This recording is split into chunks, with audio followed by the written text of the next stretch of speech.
Why in the world did they make that dude the leader, man? For what and why?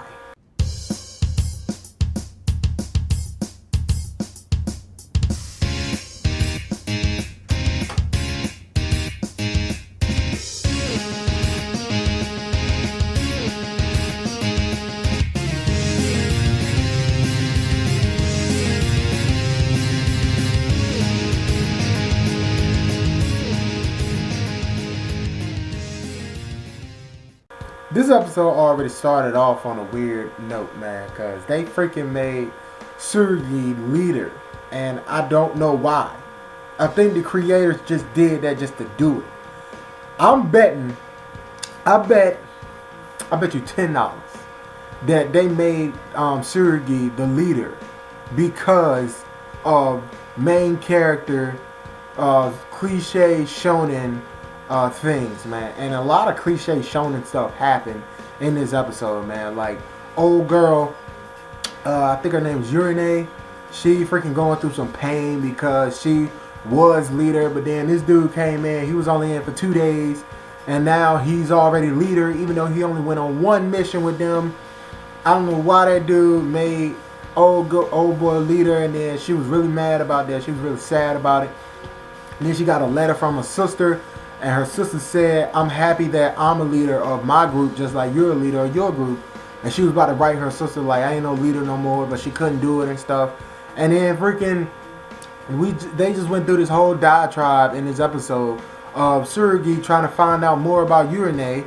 And he talking to the chief, and chief tell him about Yurine, tell him a little bit about her past, how she wanted to be a doctor, but she learned about her powers as a logicalist. Then she had to be drafted by the ALC and then become a logicalist and stuff. But she's still going to be a doctor in the future. That's what she wants to be. And then to freaking, in this episode, some foreigners attacked that really were different than the foreigners that we originally seen, to where they just big monsters and they wreak havoc. These foreigners actually have logic.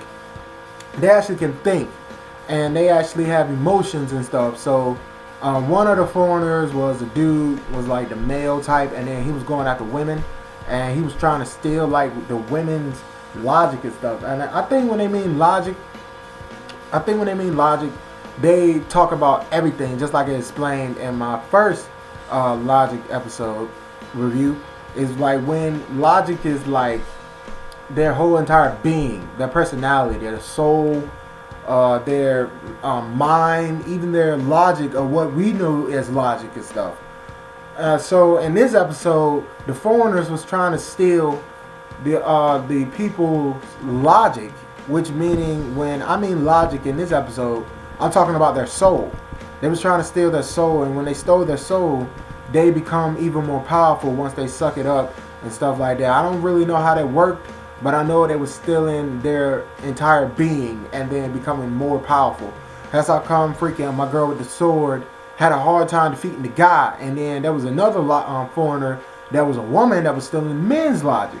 So then Yurine and freaking Surgi had to team up and go up against the woman, while my girl with the sword and the sniper girl had to go against the guy. And eventually they did defeat him. Oh, interception, oh snap. I'm looking at freaking Carolina Panthers game, man. Like, let's go Panthers. But freaking Yurine and Surgi, they did defeat him. But then again, they didn't, because Yurine didn't want to defeat the logicalist. No, not the logicalist, but the foreigner in the beginning when they first met him, because he didn't want to be cruel or nothing. Even though these niggas are literally killing people, you don't want to destroy this thing because of what? Like, that was just stupid to me. And then freaking when the foreigner showed up again, because my girl with the sword and the sniper girl, I don't know their names, I'm sorry. When they defeated the male logicalist, they didn't have no more trance. So they was out of the game.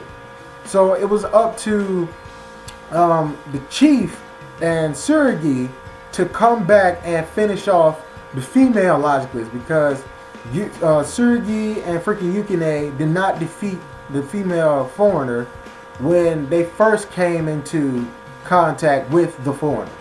So the foreigner had escaped, and then once the foreigner had came back, the chief and Surigi had to go out there and freaking fight the foreigner, because Surigi is a guy who has an amazing amount of trance. He can trance a lot of times, and he can transform a lot of times with his convenator. But Chief, she usually just sit on the sideline and just give orders. But now since everybody else couldn't really transform, she had to go and help Surigi destroy this foreigner. And then when freaking they was out there fighting the foreigner, freaking Yukine decided that she wanted to go out there and actually help and stuff. So she went out there and helped. And then while she was helping, she went right to where Surigi and Chief was fighting the foreigner and trying to help people. So the foreigner saw her, was about to go attack her, but then she had did a logic overdrive to where she had pulled out some whip, and I think the whip she pulled out is like, cause she hit it jump, she wrapped the jump up in her whip, and then the jump just looked like it disintegrated and then evaporated. So the whip must be eating away at her logic in order to make her evaporate and stuff. Excuse me. That's how come she was able to defeat it, because Yurine is not some type of fighter like my girl with the sniper or the girl with the sword. She's just really the healer. But I didn't know she also had attacking moves. And same thing like with Surigi, even though he has a shield, he still is like kind of like Captain America. Even though Captain America has a shield, he still can beat you up with that shield and stuff. So don't mess with him. But and then it was like, while the foreigner was there trying to attack Yurine, they had this whole just big like 2.5 minute, it's very long, man. It really almost like destroyed the episode for me, because they was just sitting there telling her, hey, you can do it, you can do it, you can do it, and nobody was doing anything. Like Chief was just standing there, Surigi was just standing there, and freaking Yurine was just sitting on the ground scared, didn't go into logic overdrive yet. And it was just stupid to me. Like I was like, oh my god, ow. I hit my finger, man. But that was stupid to me, man. Like for real, I really, really hated that. Like that was just, oh my god.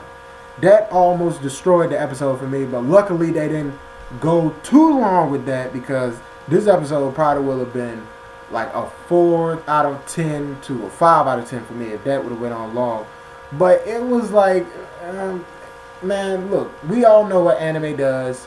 So I don't know if that was needed or if it wasn't needed, but we all know anime is like some person got to be at a certain point in the story to where it's their last resort and they have to do this, and then that progresses their character.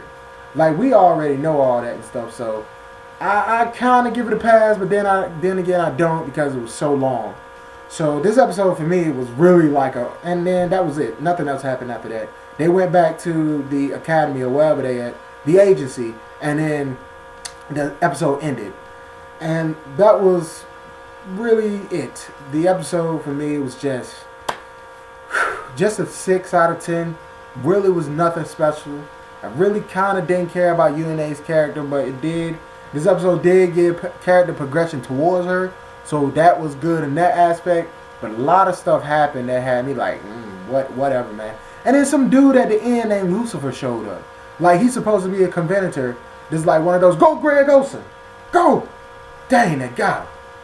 But Carolina Panthers killing him, man. But he was supposed to be some kind of convenator, to where he's just going around using human bodies in order to get pleasure out of transforming and stuff. It's just weird, man. I don't know the dude. He just showed up. Don't know nothing about his character, but apparently Athena knows him, so that gives me some more insight into Athena and wondering why Athena showed up in the first place. That was pretty weird. And now I'm thinking, like, is Athena kind of on that same tip, because she just randomly found Surigi's card and gave it to him. Like, what was that about? I don't even know. She probably must have been tracking Surigi and then found his card when she was tracking him and his card and stuff. But yeah, man, let me know what you thought of the episode down in the comments, man. For me, this episode was a 6 out of 10. Really wasn't that good. Hopefully, next episode will be way better than this episode. Got character progression with Yurine. Tsurugi, why is he the freaking leader? I don't agree with that at all. And who is this guy Lucifer, and why does Athena know him? And seeing Chief go in was kind of exciting, but I thought her powers was going to be different. But all in all, still, episode. So let me know what you think down in the comments, man. Like this video, share, subscribe, and comment, and all that, man. I'll see y'all in the next one. Thanks for watching. Hope you enjoyed. If you liked anything I had to say, leave a comment, man. Like, for real. I just want to know what y'all be thinking about what I be doing. And tell me if I did a good job in this review or not. Tell me if I missed anything else that happened in the episode that you want me to talk about and stuff. But I'm out, man. I'm Darren. Awesome. You're awesome. Stay awesome. I love your faces. Peace. One love. I'm out.